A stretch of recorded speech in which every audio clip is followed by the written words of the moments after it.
Hi, everyone, and welcome to the first of 3 webinars for the BCRC's 2025 Winter Webinar Series.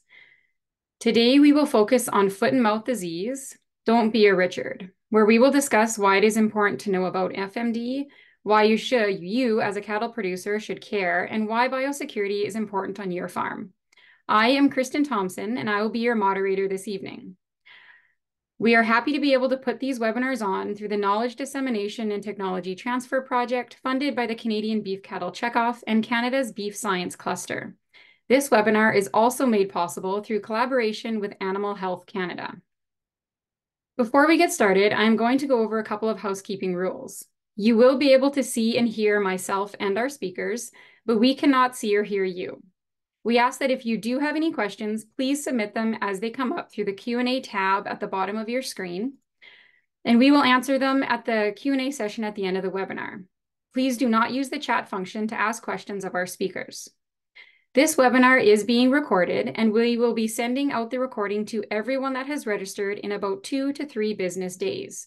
You can find recordings of all our past webinars and other great videos on our website, beefresearch.ca, or on our YouTube channel. Be sure to subscribe to our mailing lists while you are there. This webinar is also available for CE credits for veterinarians and registered veterinary technologists across Canada. If you have identified yourself as a vet or RVT when registering for this webinar, you should receive your certificate via email in the next few days. CE credits are also available for past webinars, which are listed on our website.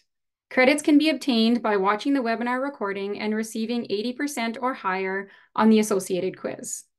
For more information on CE credits, please visit beefresearch.ca/CE credit.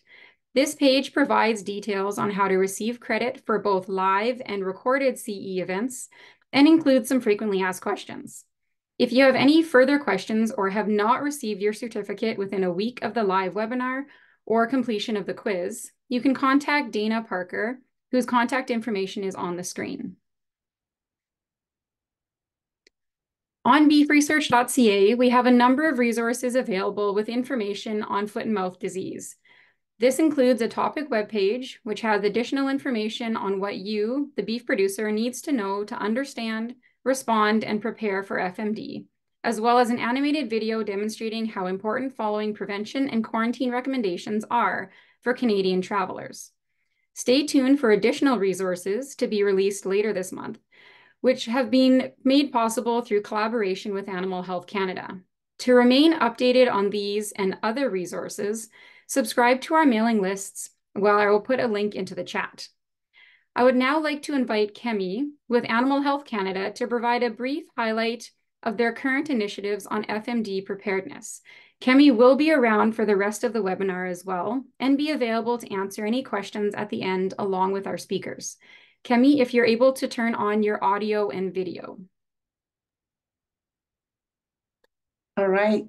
Thank you so much, Karin. Good evening, everyone, and thank you for taking the time out to join this webinar. And I'd like to express appreciation to the Beef Cattle Research Council for giving Animal Health Canada the opportunity to share our initiatives and highlight the collaboration between our organization. So my name is Afolakemi Adeniji, but please feel free to call me Kemi. I am the Emergency Management Project Lead at Animal Health Canada. To begin, I'd like to provide a brief overview of Animal Health Canada and its dedication to safeguarding animal health and supporting Canada's livestock industry. Animal Health Canada plays a pivotal role in fostering partnership among government, industry, and other stakeholders to enhance preparedness for emerging animal health challenges. One of our top priorities is ensuring biosecurity and preparedness for foreign animal diseases like FMD. Although Canada is currently free from FMD, it remains a significant risk to the cattle industry and agriculture as a whole. The Beef Cattle Research Council also plays an essential role in advancing research and developing resources that empowers producers to adopt best practices in cattle health and sustainability. Their work provides evidence-based tools and strategies that strengthen the resilience of Canada's beef operations. So the collaboration between Animal Health Canada and BCRC on FMD biosecurity measures has been a cornerstone of proactive disease preparedness. Together, we have developed and shared biosecurity resources such as reels on biosecurity, quarantine, cleaning, and disinfection, which has been distributed across Animal Health Canada and BCRC social media platforms. Additional resources are currently under development and will be shared soon. This webinar is designed to provide producers with practical information about FMD, what it is, why it matters, and most importantly, how to protect your operations from potential risk. By implementing robust biosecurity measures, we protect not only individual herds, but also contribute to the broader resilience of the Canadian livestock sector. From both a professional and personal perspective, I am a strong advocate for good biosecurity practices. Having witnessed the devastating impact of FMD outbreaks on animal health and welfare, I believe prevention is not only more effective, but also far more efficient, cost-efficient than treatment. By continuing to practice and strengthening biosecurity on our farms, we can maintain Canada FMD-free status and protect our agriculture industry. Before I pass it over to Christine, I'd like to appreciate all our speakers that are talking on this topic. Thank you so much for talking on FMD and sharing your perspective. And I would also like to mention, as part of our enhancing emergency capabilities, an European Union Commission for Control of Foot-and-Mouth Disease course, which is EU FMD course, has been developed in partnership with Animal Health Canada, Canadian Food Inspection Agency, Canadian Veterinary Medical Association, and United States Department of Agriculture. It is race accredited, and it's going to start from February 18 and end March 14. So I'll be sharing more information on this course with Christine. I'm going to share it with you too. So thank you once again for being part of this important discussion, and I look forward to an impactful and engaging webinar. Thank you, and over to you, Christine. Thank you, Kemi. Now, without further ado, we have two very exciting speakers for you this evening who are ready to share their thoughts and answer your questions. I'm going to introduce our first speaker, Karin Schmid, and invite her to share her screen, and we will hear from Dr. Leigh Rosengren a little later on. Karin grew up on a mixed farm near Keoma, Alberta, raising purebred Simmental cattle and grain, and is still involved in the family operation to a limited extent. She has a master's degree in agriculture from the University of Alberta, and her thesis focused on the genetic and metabolic factors affecting feed efficiency in beef cattle. Before joining Alberta Beef Producers in 2011, Karin spent just over 4 years with the Canadian Hereford Association as their breed development coordinator. At ABP, Karin is the beef production and extension lead, providing technical support in the areas of cattle health and welfare, research, and production practices.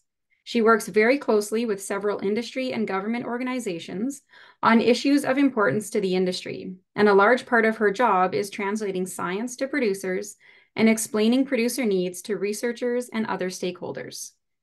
I am seeing your presenter mode, Karin. Okay, let me just switch that. How's that? Perfect. I will turn it. Awesome. All right, so I'm going to be talking about some of the more high-level industry implications of foot and mouth disease, And as you've seen, the title of this webinar is Don't Be a Richard, and I promise that comes back later. So foot and mouth disease is a viral disease, not to be confused with bacteria or fungi. It is highly contagious. It is also not the same as hand, foot, and mouth disease, which does affect humans. FMD doesn't pose a risk to people, and the meat is actually safe to eat. It has about a 2 to 14 day incubation period, and there are several modes of transmission. It actually survives better in cooler, moister environments. You'll see that I've got airborne on the screen there. Under the right conditions, it can spread up to 60 kilometers over land, and it's been documented to spread over 300 kilometers over water. It prefers some cooler temperatures with a relative humidity above 55 or 60%. And, you know, we think in Alberta specifically that we have a fairly dry climate. I actually looked up the relative humidity in Calgary, and we generally average 50% plus. We hit that 60% range quite often in the wintertime. It can spread through direct contact with excretion. The virus shedding happens in all fluids, you know, mucus, semen, urine, feces, all of those fun fluids.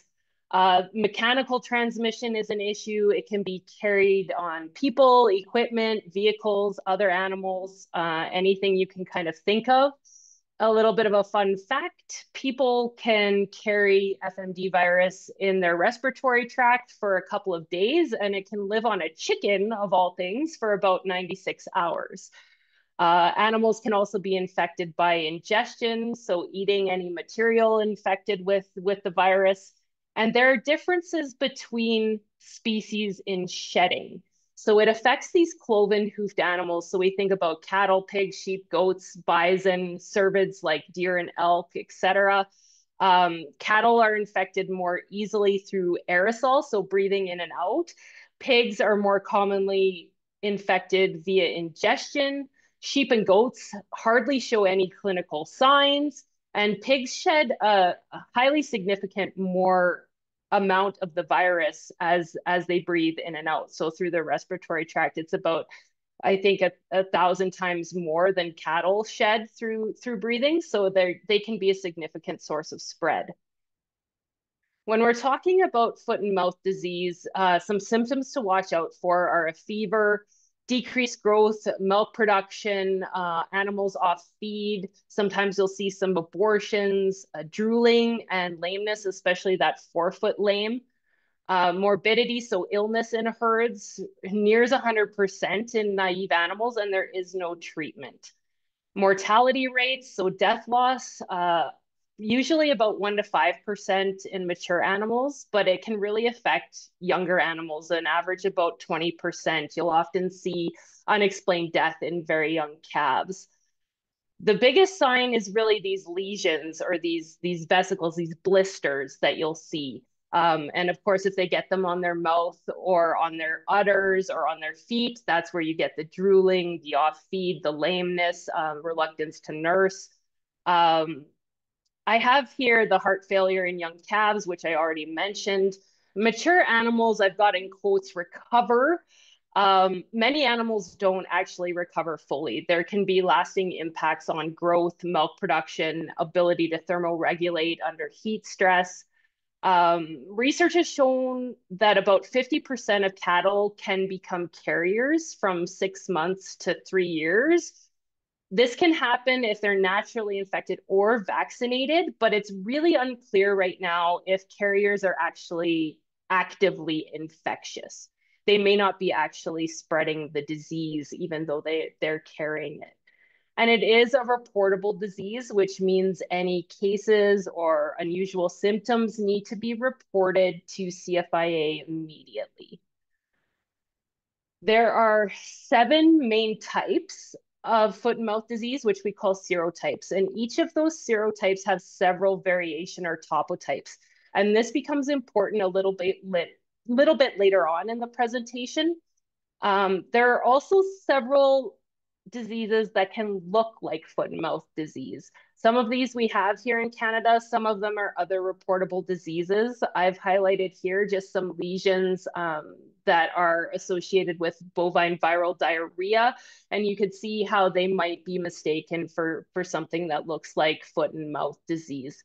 BRD symptoms can also sometimes mimic foot and mouth disease. So bovine respiratory disease with some excessive salivation and drooling and some lameness. So it's important if you see symptoms like this to report anything suspicious immediately. I'm going to switch gears a little bit and talk about the impact of foot and mouth disease. Of course, the outbreak everyone thinks of right off the top of their head is the UK in 2001. This was about a $15 billion in Canadian dollars economic impact. It lasted for 221 days, involved over 2,000 premises, and there are over 6.4 million head of animals culled for either disease control or welfare reasons. There was also a significant cost in cleaning and disinfection. In Japan in 2010, this was a bit smaller and shorter outbreak, but still a significant economic impact. Our last case in Canada was actually in 1952, which kind of spilled over into 1953. You can see the numbers there on the screen of the premises and the number of animals impacted and destroyed because of that outbreak. At the time, it was worth about an $89 million impact in compensation and trade impacts in 1952, $53. So that's significantly more accounting for inflation.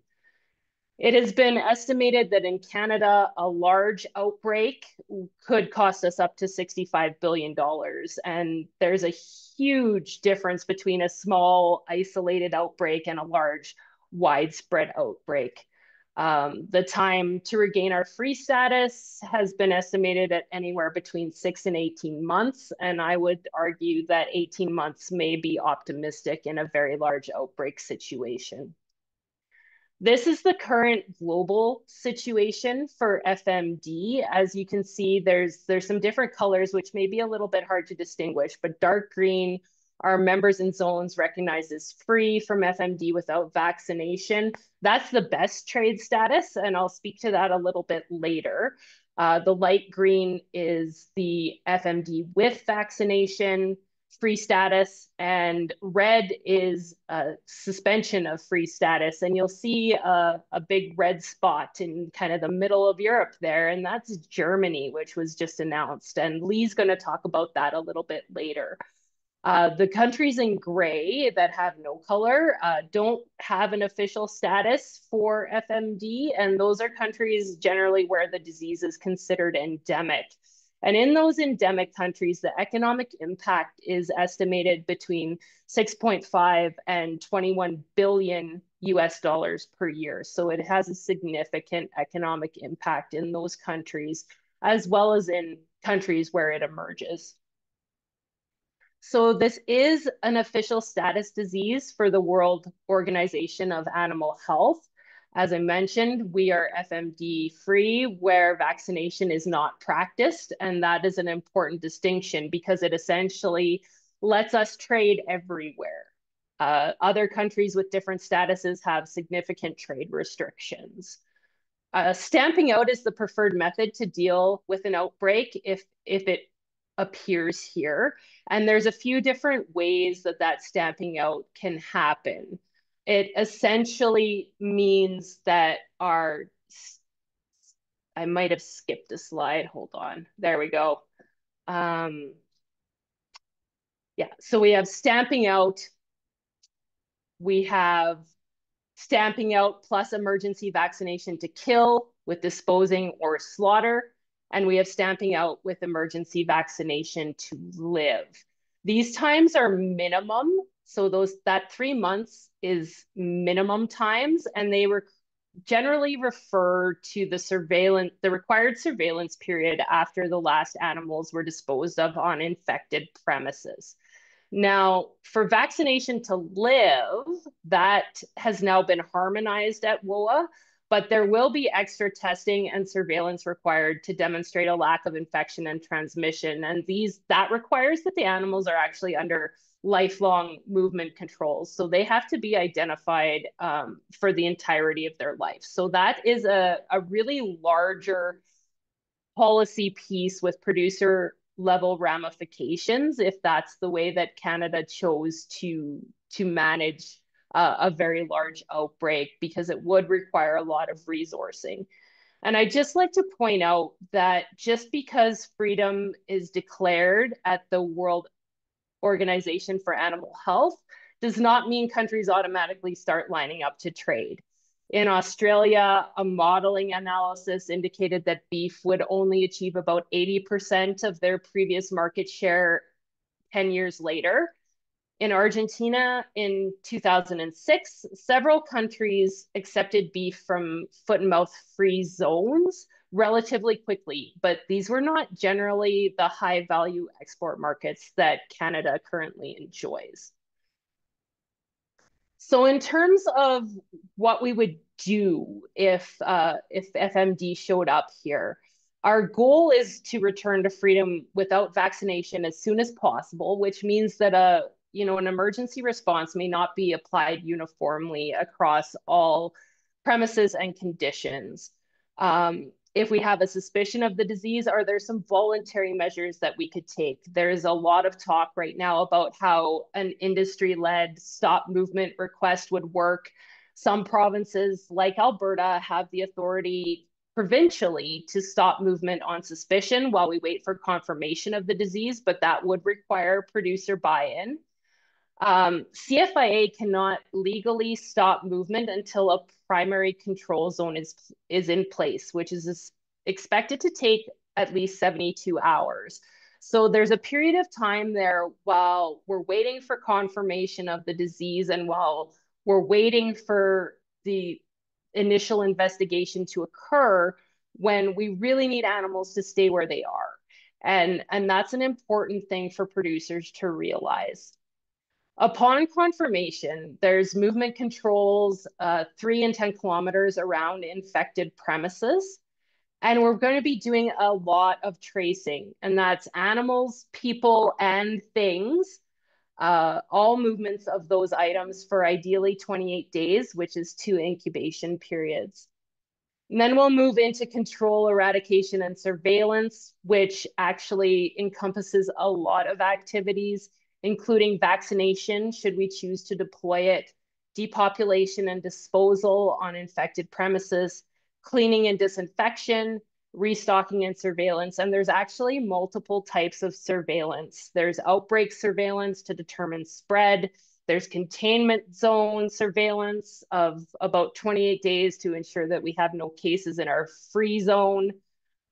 We have sentinel and restocked infected premise surveillance and status recovery surveillance. So there's a lot of things that need to happen. I have recovery here as the last bullet, but really these supports need to be activated as soon as possible in an outbreak situation. The stress and anxiety begin right away. And because extraneous costs for quarantines and other measures associated with the outbreak, like cleaning and disinfection, are currently not compensated for outside of ad hoc business risk management programming, there can actually be more financial impacts for producers without infected animals, because those producers with infected animals at least get compensated for those animals that are depopulated. So we really need to think about how our business risk management program can support these additional costs associated with an outbreak of a foreign animal disease like FMD. So on the previous slide, I had vaccination with a question mark. Previously, on the global scale, vaccination was really looked down upon because it took longer to recover your free status at WOA if you use vaccination. Now those rules have been harmonized, so vaccination is a bit more on the table. And I'll speak a little bit to how vaccination might be used in an outbreak. It provides a pretty decent immune response in about 4 days, and it does reduce shedding and clinical signs. The vaccine only lasts, that immune protection really only lasts for about 6 months. And it may actually only mask symptoms if animals are previously infected, but not yet showing clinical signs. Um, it is important to note that our vaccines that we would have available are DIVA compatible, and that just means that they're able to differentiate between animals that are naturally infected and animals that have been vaccinated. So in surveillance, any animal that moved, if they were vaccinated, would be DIVA tested. If they were negative, showing that they were vaccinated but not naturally infected, they could be slaughtered kind of as per normal, and the meat could be used in the domestic food chain.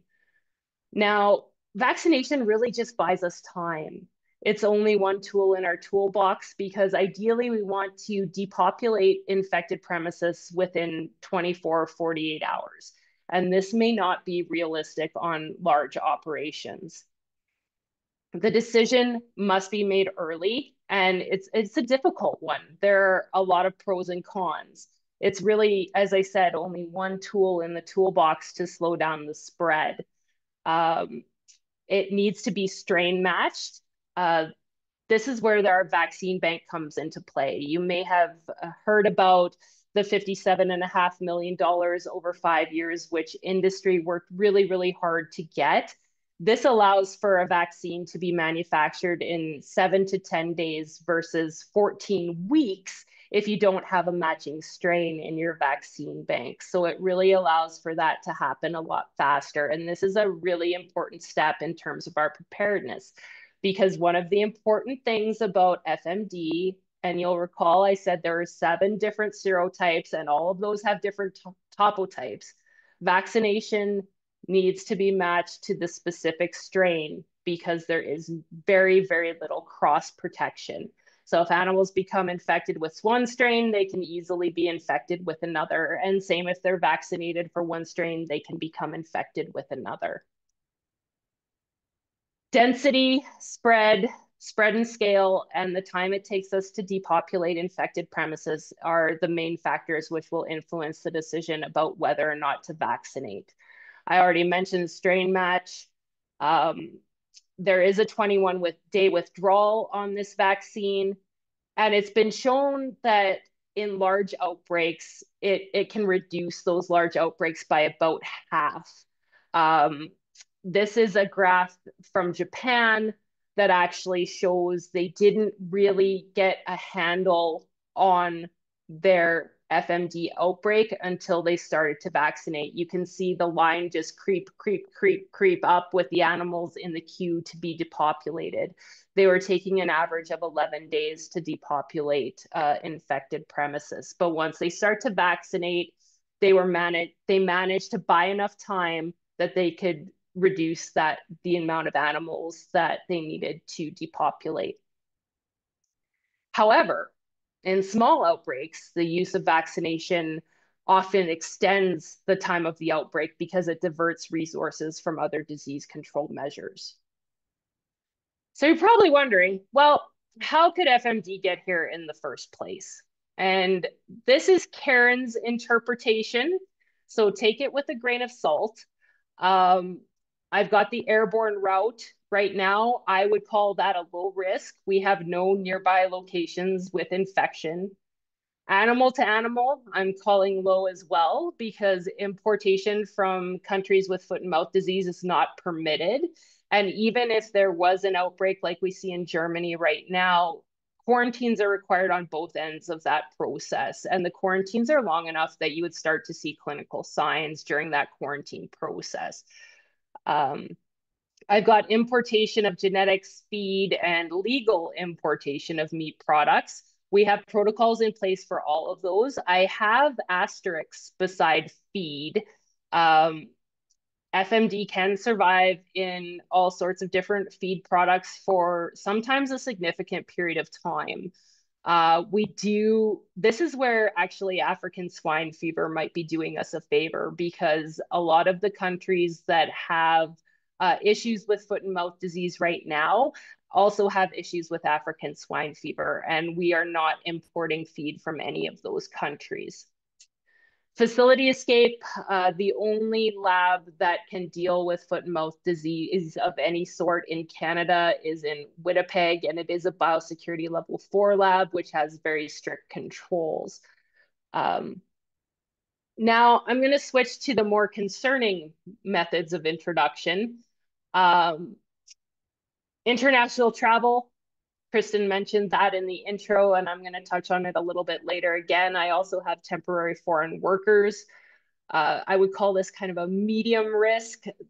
The carriage on people is time limited, and you can disinfect clothes, but you have to make sure that you do those things and stay away from other livestock operations if you are coming back from a country that has foot and mouth disease and you might have been exposed.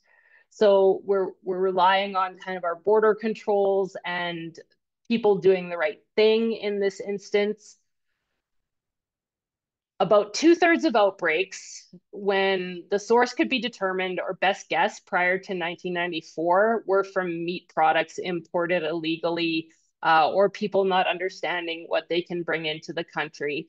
This is still considered the highest risk for free countries, and it primarily impacts material that contains lymph nodes, organs, or if meat was above 6.0 pH during the slaughter process. So usually the whole slaughter process reduces glycolysis in the muscle and all of those fun things means that usually meat pH is below 6.0, but if for whatever reason it is above that, it will survive in that as well. In 2024, there were almost 2,500 fines handed out at the border for food, plant, and animal import violations in Canada. So that is still a concern. This is almost double the amount from 2023. So this is still something we need to be concerned about in terms of our border security. And I do know that there are campaigns at the border, and they have ramped up some of their measures, but we still see people trying to bring in things to the country that they shouldn't be. And I just have a final row about agri-terrorism. I don't know what that risk is, but it does exist. So if MD did come to Canada, how could it spread once it's here? The pie chart on the right is from the UK outbreak, and you can see the largest proportion of that is local spread. In this case, it was defined quite broadly in terms of premises within 3 kilometers and more than one possible route of infection spread, so they couldn't really narrow it down. The chart on the right, maybe you're right, maybe you're left, anyways, from Korea, and it showed that the largest proportion was vehicles driving around, spreading the disease, a bit from farm owners, and actually veterinarians and disease prevention teams also contributed to spread in Korea. Our real concern with our volume of animal movements in Canada, and especially Alberta, is not finding it for 2, 3, or 4 weeks. So prevention is our best defense, as Kemi mentioned, and early detection is very, very, very, very important. So who's Richard anyway? And Kristen mentioned this a little bit, but he's the star or the villain of their video. And if you scan the QR code, it should take you to the BCRC page, or you can go to the web link. But I encourage you to watch that video. Richard essentially does everything wrong and ends up bringing foot and mouth disease back to his home operation. This page has a ton of valuable resources, including a link to the producer handbook I have on the next slide. Before I pass it off to Leigh to talk about a lot of the practical implications, I just want to finish off with what can I do as a producer? And the first step is assess. Do I have a lot of international visitors? Do I have international workers? How can I make sure they don't accidentally introduce something onto my operation, not just foot and mouth disease? How can I make sure I don't bring something back from visiting other farms, ranches, auction marts, international locations? How long could I continue to operate if my farm were put under quarantine? What essential things would I need movement permits for and when? What are my usual feed, water inventories, cash flows, all of those pieces? Think about that for your own operation. And then plan. How can I reduce any of these potential introductions? Leigh's going to touch on some of those practical implications in just a few minutes. What resources do I have if I'm involved in an outbreak? Do I have facilities to vaccinate? Do I have equipment? How would I handle cleaning and disinfection? Do I have a location on my farm that might be suitable for the disposal of carcasses? How do I make sure I'm taking care of myself or family members or employees if an outbreak were to happen? Where or who do I call for help? You can call me, but there are a ton of other resources available. You just need to know where to go. Make sure you watch. Are animals off feed? Are they drooling? A sudden outbreak of foot rot may not be foot rot. Call your vet. It's better to be wrong than to ignore it. And finally, record. Do I have accurate movement records of animals, people, products like feed or equipment on and off my farm? Can I provide that information readily? When was the last time I updated my premise ID information? If you haven't updated in a while, it might be time to do that. When was the last time I updated my CCIA information? Are my tags up to date? So those are things you can do there. I've got this AHEM manual that provides some worksheets and other things to think about, which can be found on that BCRC page. And at this point, I'm going to stop sharing and turn it over to Leigh. Thank you, Karin, for that presentation. Leigh, if you're able to share your screen, I will just introduce you. Dr. Leigh Rosengren graduated from the Western College of Veterinary Medicine at the University of Saskatchewan in 2001. After graduation, Leigh worked on mixed animal practices in Humboldt and Weyburn, Saskatchewan. She received a PhD in veterinary epidemiology from the University of Saskatchewan in 2008 and established a consulting service for Canada's livestock and poultry sectors with their animal health and food safety concerns. In recent years, Leigh has been focused on the family farm and cow-calf operation. While doing so, she completed a Master's of Agribusiness from Kansas State University with the intention of expanding consulting services to incorporate a more financial focus on health and management decisions. Leigh has recently joined the Canadian Cattle Association as their animal health and care lead. She also sits on the Saskatchewan Cattlemen's Association as a director and serves as the Animal Health and Welfare Committee chair. With that, I will turn it over to you, Leigh. Thank you so much. I am demonstrating all of my inability to technology, even though we practice this. So please bear with me. No worries. I saw your presentation earlier. Yeah, I was just on mute and I couldn't get back. Okay, I've got my video on. I've got that on. And there's the presentation. Does that show you the right view? Yes, I can see just the slides. Fabulous. Perfect. Well, thanks everyone, and thank you so much to BCRC for hosting this this webinar. Thank you to Animal Health Canada for your support of this initiative, and thanks to Karin for doing all the heavy lifting. So my presentation is far lighter, far fluffier, and hopefully will stimulate some discussion. And what I'm hoping to do tonight is to bring this down a little bit to what this might mean for your operation with respect to biosecurity. So I've split my presentation into two parts that do not fit together well at all. I am going to talk predominantly about biosecurity, but then we're going to flip over at the end and just give you an update about what's happening in Germany because it is so topical. So given that, I just want to start at the beginning and make sure everyone is on the same page and talk a little bit about terminology. The definition of biosecurity is all procedures that are implemented to reduce the risk of infection with disease-causing agents. Sounds really simple, but let's unpack that a little bit. So first of all, when we talk about procedures, that implies things that work actually doing. And so we'll talk tonight a lot about planning, but biosecurity itself is an action. It's a verb. It's things that we're doing to prevent it. And it's really to reduce the risk of infection. So we are talking about infectious disease when we're talking about biosecurity. And when we talk about risk, risk has two components. There's the probability, how likely is this disease to show up. And I think Karin did a great job of talking about how foot and mouth disease isn't in Canada and how it might come in. So we want to think about probability. And when we think about foot and mouth, day to day, that's relatively low. But then the other half of the equation for risk is the consequence. And I honestly cannot think of an infectious disease with a higher consequence, both for the herd that's potentially affected itself, as well as for our national industry than foot and mouth disease. And that is because of that regulatory response and the international response with trade.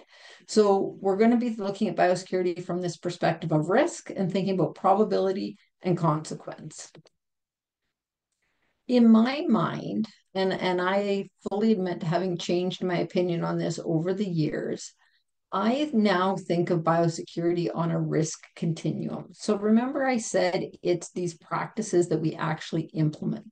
But I think that biosecurity can have layers. There can be activities that we're trying to do that we do every single day. There can also be things that we do that we're planning, we're preparing, we're ready to do in times of high risk. So, for example, if foot and mouth disease were to be reported somewhere closer, somewhere on the North American continent, we would all be in that high attention, high warning state, and we might be implementing biosecurity practices that we're not implementing today. The next would be the known elevated risk. So this orange zone, we call it, is that there would be a known infectious case somewhere that's actually putting you at risk. And Karin talked about all of those different ways that the virus spreads.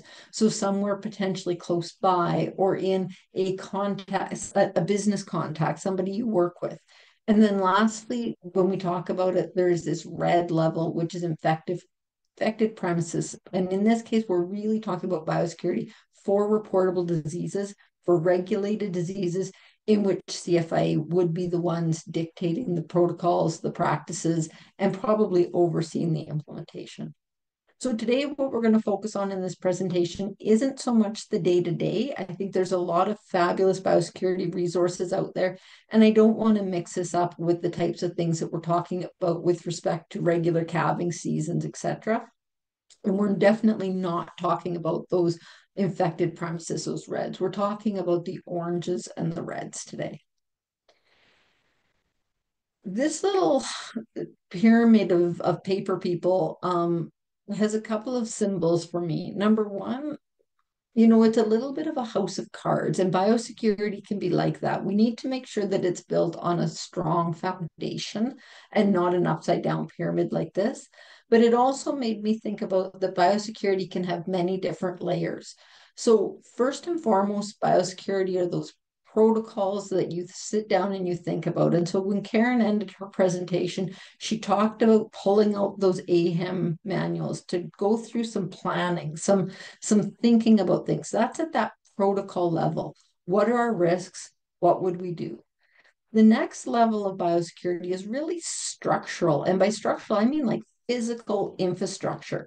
Do I have gates at the end of my driveway? Maybe, maybe not. Do I have a barn door? Probably, but not in the same way that, say, hogs and dairy do. What other structures do I have? Do I have a way to isolate my cattle? Do I have a way to isolate vehicles that are coming on and off? So those really physical structures.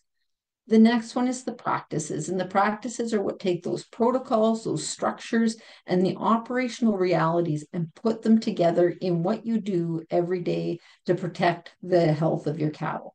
So when I'm talking about the everyday stuff, we're talking about the green level from the last slide. There can also be practices that you're ready to do in the case of elevated risk. And the last and the most important layer of biosecurity is a culture. And I know I'm going to get some virtual eye rolls and I can't see you, so I don't care that you're rolling your eyes at me, but this one matches in my mind a lot of what we think about in terms of occupational health and safety, right? Biosecurity is a culture. It's a way of being in your business. It's a way of thinking about how you plan your day, train your staff, and manage the people interacting with your cattle.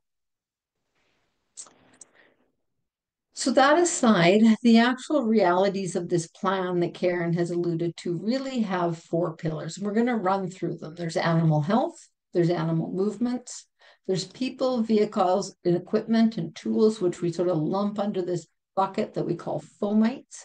And then there's education, planning, and recording. So the fact that you all showed up tonight and you're sitting here listening to Karin and I, you're doing a big check mark on the education planning piece. Let's talk about some of the other ones. And I'll note that these are in order for a reason. Animal health is your biggest risk. And then as we move down the pyramid, there are things that are less probable.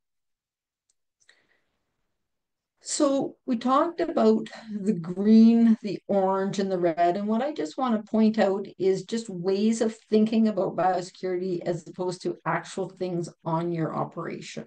So we talked about the structural, the actual physical things. So that AHEM manual that Karin talked about, you might think about, well, what facilities do I have to treat my cattle? Do I have hospital pens? Do I have a chute where I can pull cattle?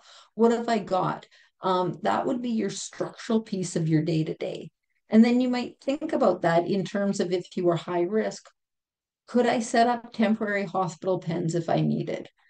What do I do today with my dead stock? But what might I need to do if either they were infectious and I couldn't dispose of them on farm, if that's what I do, or if maybe the rendering truck couldn't come, like if that's what I use. And that alert piece is important to think about. How would you adjust it? Known elevated would be then the standing up or the implementation of those structural pieces that you had thought about at the alert stage. So maybe it is something different with your dead stock, or maybe you would actually stand up cameras to remotely monitor those hospital pens. So you've got a very good eye on them and people don't have to walk through the pens and potentially contaminate their boots and put the rest of your stock at risk. So we've got that structural piece of animal health. We also have procedural pieces. So some of the things I think of in procedures that you might think about day to day would be your veterinary client-patient relationship. What is your animal health protocols? Have you reviewed them with your vet lately? Are all of the people who are handling and treating cattle on your operation aware of them? And how do you routinely monitor your cattle? And that's going to vary very different depending on the season of year, but also the type of operation you're running. When we think of that elevating up to the alert level, again, if, for example, we had a case of foot and mouth on the continent, you could be alerting yourself to the clinical signs and symptoms and making sure that you've done training with all of the people on your operation. Or you might determine that, you know what, guys, if we see more than this amount of lameness, here's what we're going to do. So those could be some procedures that you could think about. And then at that known risk, you would be elevating your frequency and your intensity of monitoring and your records and monitoring to make sure that you had an early detection should you get an incursion. Lastly, we think about practices. So I'm not going to redo the slide. I'm pretty sure you're all able to do that, but it's the same concept. It's really elevating those basic pieces from day to day all the way up to the known elevated. We've walked through this in quite a bit of detail with animal health, and what you can tell from this is I'm not actually able to tell you what to do on your operation with respect to biosecurity for animal health. So one of the take-home messages is that biosecurity is very customized. It's very specific to your operation. It's very specific to the facilities, to the type of production system you're running, and even in some ways to the time of year. So we do a lot of talking in generalities about biosecurity, which I think can be one of the challenges. This is why it's something that's really valuable to sit down and either have a meeting with your veterinarian or go through that AHEM manual so you get past just the generic motherhood statements and the sort of the patting ourselves on the back saying, yep, I've got it covered. When we talk about animal movements, remember I said there was 4 pillars. The second pillar is animal movements. So some of the buckets to think about are the regular internal movements within your operation. So biosecurity is about keeping things out, but you can think of them keeping them out at different levels. So nationally, we keep them out with our international borders. And then we can think about keeping it out of your operation entirely. But then we can also think about keeping infectious disease out of most of the herd and keeping it contained to a sick pen or a hospital pen or maybe a certain pasture. So thinking about regular internal movements. The next big risk one is definitely thinking about new herd entries. BCRC has a fabulous resource on their website that runs through, do I have a closed herd? And while many people think they have a closed herd, once you actually think about it, there's often entries to your herd.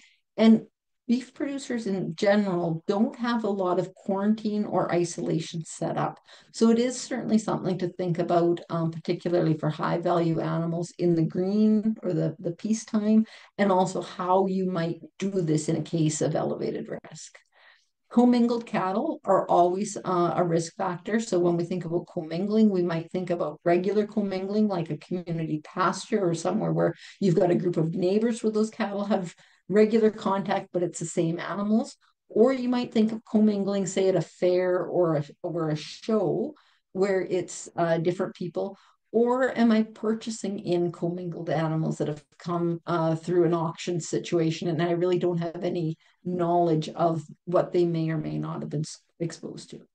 And the last piece about animal movements is non-cattle movements. So in this bucket, wildlife certainly falls into this, but so do things like horses and dogs and other species that might be able to carry disease, whether they're actually infected themselves or they're just carrying it on their body and fur coat.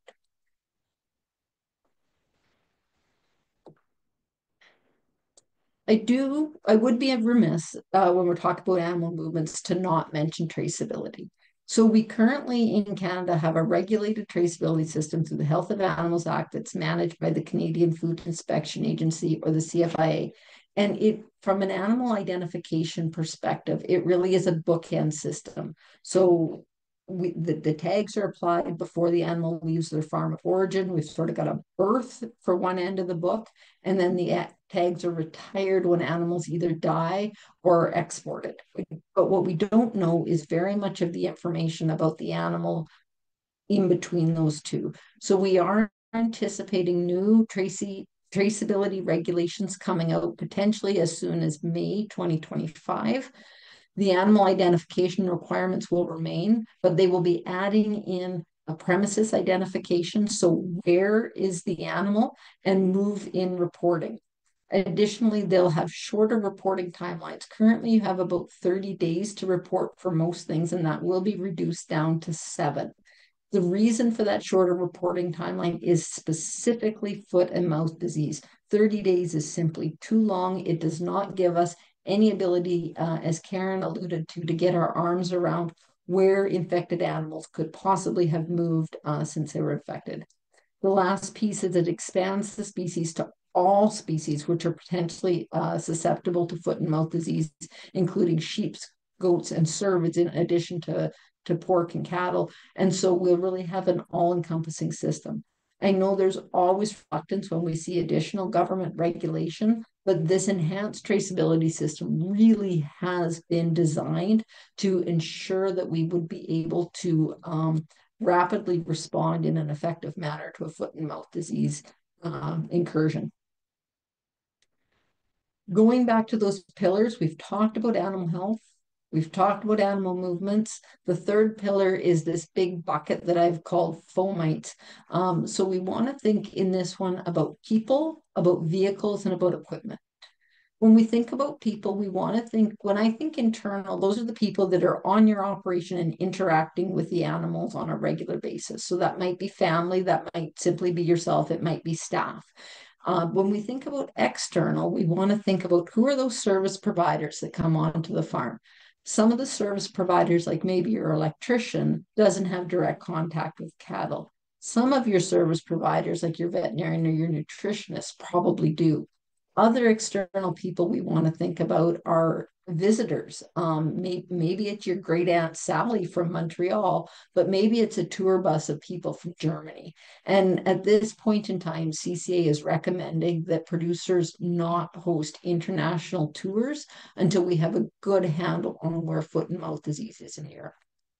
When we think about vehicles, we can think about conveyances. So trucks, trailers, things that are actually hauling livestock, they pose a different risk than personal vehicles and pickup trucks and cars. But regardless, we want to think about keeping those vehicles separated from animals as much as possible. And although I realize it's challenging, washed and disinfected between loads as much as possible. And then lastly, we want to think about equipment. So what equipment do you maybe share with other operations? What equipment are you using specific to animal health that might be contaminated because it has direct contact with an infected animal? And how can you mitigate those risks?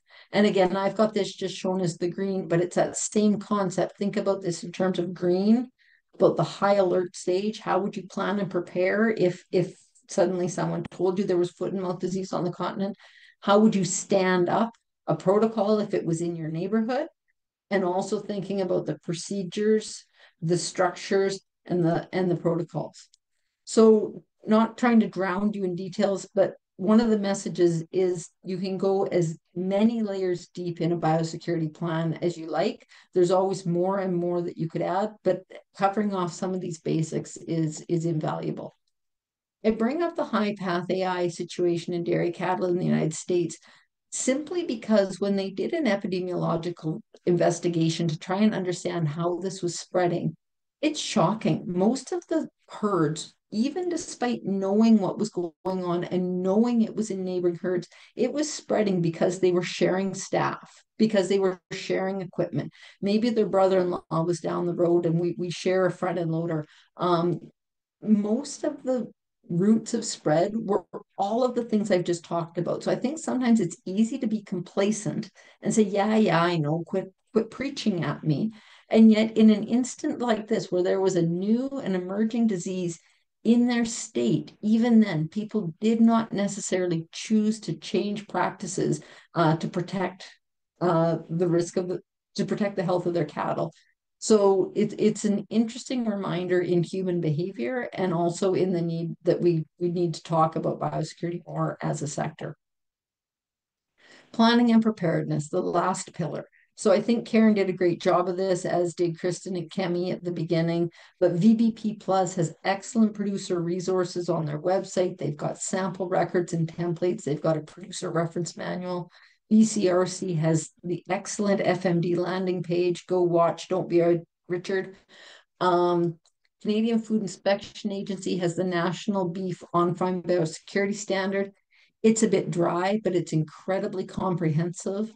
And in the United States, they have what's called the Secure Beef Supply, which is an actual biosecurity program designed specifically for foot and mouth disease and is specific to cattle on pasture, cattle in feedlot, cattle during cow-calf calving season. So if you're really thinking about foot and mouth disease in terms of very biosecurity specific to that Secure Beef Supply is a great resource.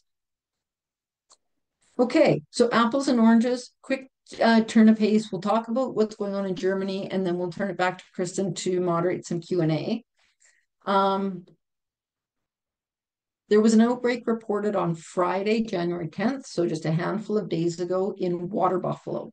It was a small backyard herd of water buffalo with 14 head, of which 3 were reported dead.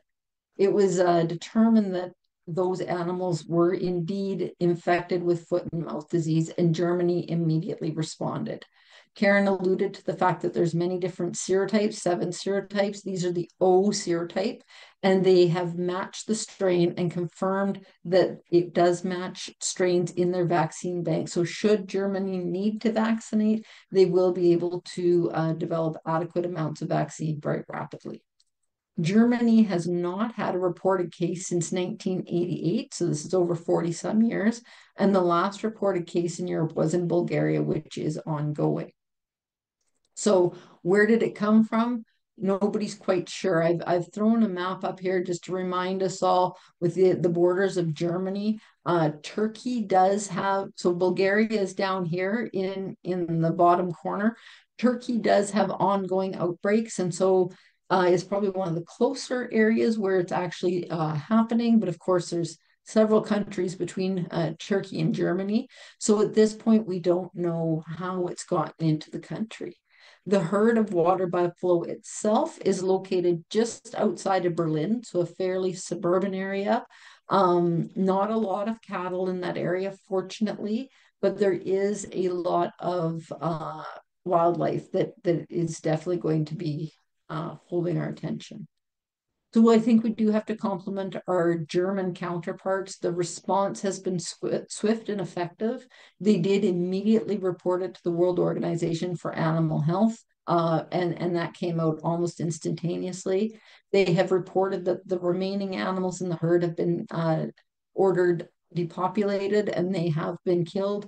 All animals within a 1 kilometer zone are also being depopulated out of caution. They also have a 3 kilometer and a 10 kilometer zone where they're doing different levels of movement controls, surveillance, tracking, trying to really get their hands around where this came from, and equally importantly, where it may have spread to. The German authorities are working on their trace in and trace out. Fortunately, this is a small backyard flock, so not a lot of business connections, right? It's not a massive feedlot or operation, but they are doing a lot of trace in and trace out. And they have put regional movement controls in the state and the city of Berlin to cease movement of all susceptible species. So at this point, very much working on their investigation, trying to understand and get their hands around if the virus was indeed strictly in these 3 animals, or if the situation will expand and they'll have other cases to deal with. A single case of foot and mouth disease, Karin explained this, but it certainly has trade implications. And I think that should give us all pause that, 3 water buffalo is enough to shut down the entire German pork, cattle, and sheep industries, and the same will be true of us. So a detection in any that species will affect trade for all at-risk commodities. Germany did instantly lose its WOA's FMD free without vaccination status, which is the status that allows much of the trade going on, and international borders, including Canada's, closed essentially immediately to at-risk products. In Canada, our border will remain closed until they have demonstrated freedom from disease to a level that satisfies WOA to return their FMD-free status, and then the Canadian government still will maintain their right to continue to evaluate and ensure that they are comfortable with that risk. Our response in Canada is that we have stopped imports from all susceptible animals. So that's what you're thinking: pigs, cattle, sheep, goats, but also things like water buffalo, bison, llamas, alpaca, deer, elk, moose, reindeer, anything with 2 toes, and then a handful of other species like elephants and stuff that you wouldn't think about. And I've got the list here of all of the products that we will not be importing from Germany. A couple of key things that we need to learn is: where did this virus come from? How long was it in Germany? Were there any movements since it came in? And what is the impact of that wildlife, particularly the wild boar populations, which is extensive in that part of the world? So while Germany is top of mind, I don't want to leave you with the impression that it's our only risk or even our major risk. This is showing ongoing reported active cases of foot and mouth disease through the WOA website. So certainly we estimate that more than 70% of the world's livestock is suspected to be in areas that are not free of foot and mouth disease.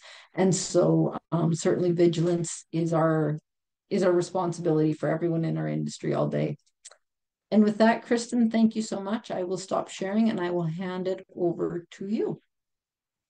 Perfect. Thank you, Leigh, for that wonderful presentation. And thank you, Karin, as well. Kemi, if you also want to turn on your video, if there are any questions that you would like to provide an answer to as well.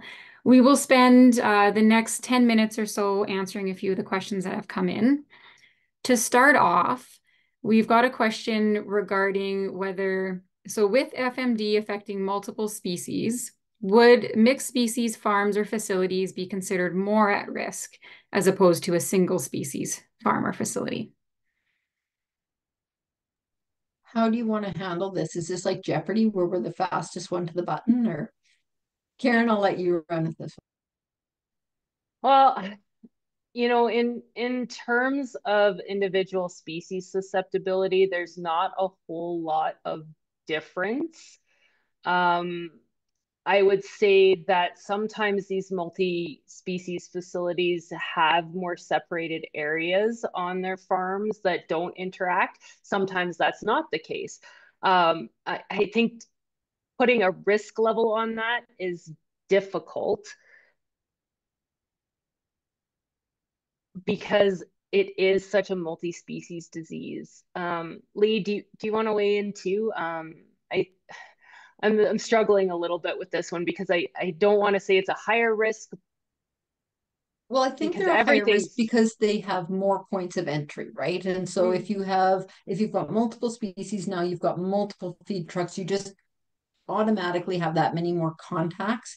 But beyond that, I think that the biosecurity practices still apply. And so maybe they're a slightly lower risk because maybe they're more engaged with, maybe they're getting biosecurity information from us, from Canadian Pork Council, from Canadian Bison Association, what be it.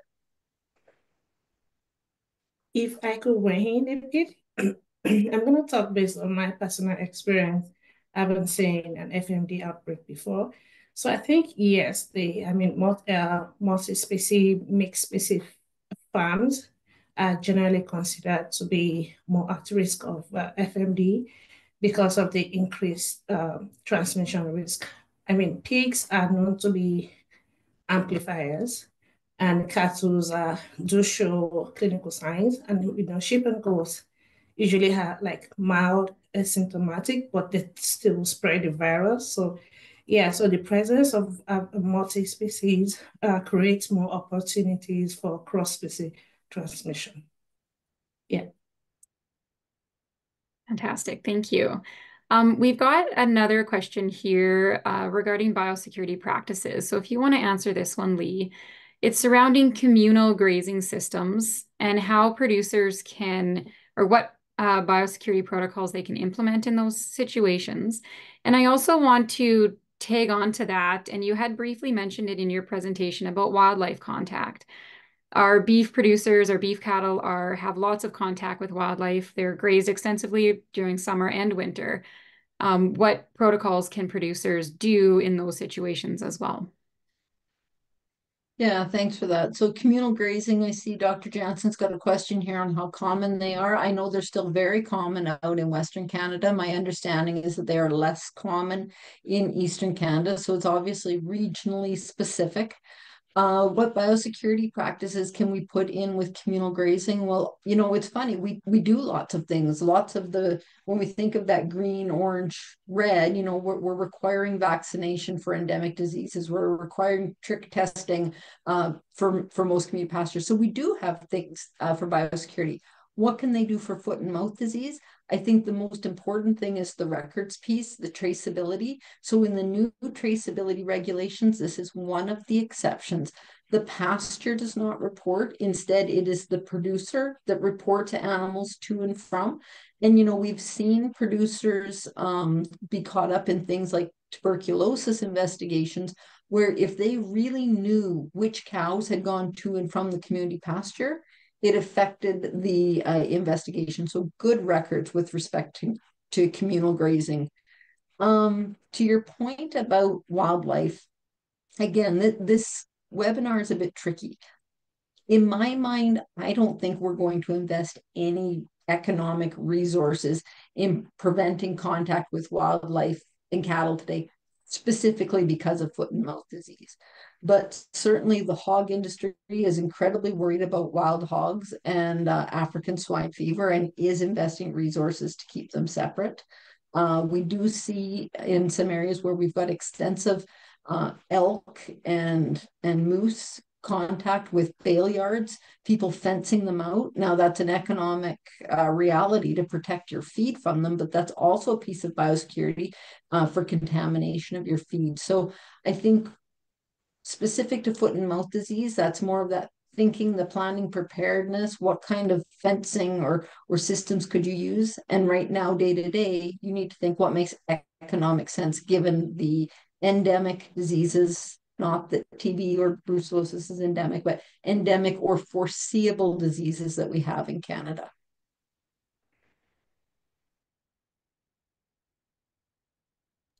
Thank you, Leigh, for that answer. Another question from Dr. Jansen, and for you, Karin, is in the UK in 2001, it took 3 to 4 weeks for the disease to be identified. Are we confident that our on-farm surveillance is adequate to identify its presence early enough? Oh, Dr. J, that's the hope. I think one of the issues with the UK outbreak is that it actually started in sheep. And well, no, it didn't start in sheep. It started in pork, but a lot of the spread happened with sheep. And so because those sheep don't really show a lot of clinical signs, it was a huge amount of spread before the UK authorities caught on to the fact that it was there.